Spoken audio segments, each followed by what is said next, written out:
Magandang araw po sa lahat. Lahat tayo nagtatrabaho para mabuhay. Do sa iba-ibang mga larangan, pero pareho lang ang objective natin.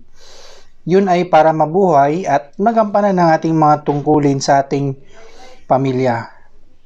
Mahirap maghanap ng trabaho at mas lalong mahirap mawala ng trabaho, di po ba? Kaya ngayon, ang topic natin ay itong tinatawag na illegal dismissal sa trabaho. Kailan po ba nagkakaroon ng illegal dismissal?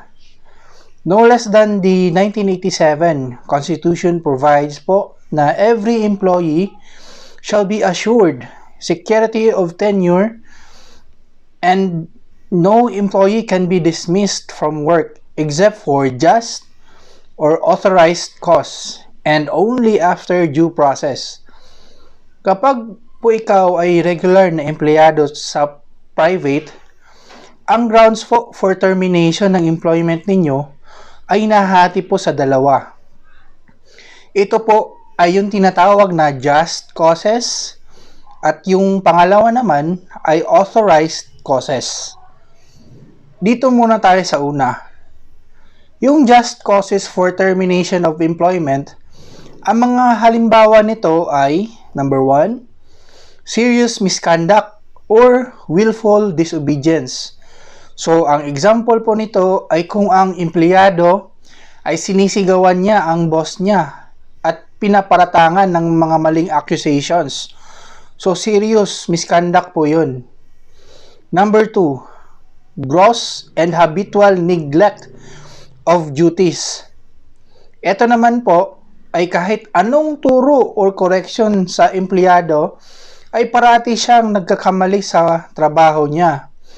Kahit nag-seminar na ay di pa rin niya makuha ang gawain.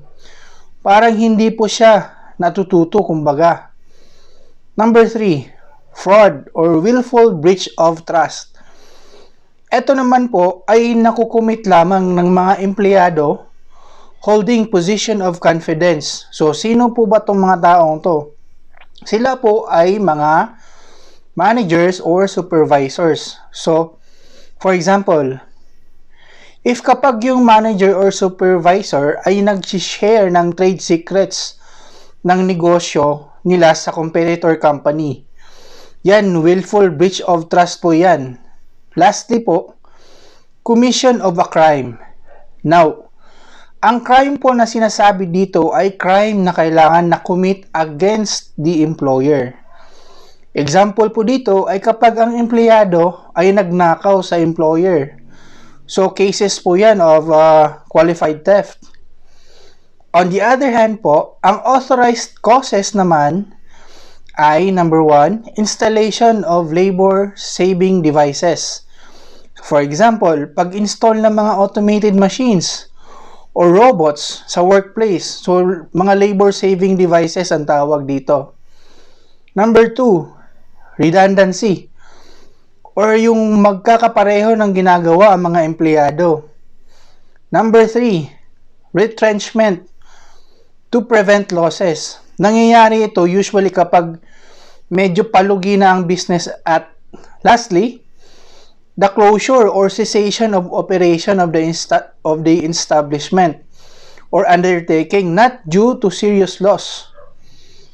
So wala na po. Wala na, finish na ang negosyo. Dito, lugi na. So, in these cases po, bago ma-terminate ang isang empleyado, ay entitled po siya sa due process. So, ano po ang due process measures dito? Ito po ay tinatawag na twin notice rule. So, number 1, service of written notice to explain to the employee sought to be terminated.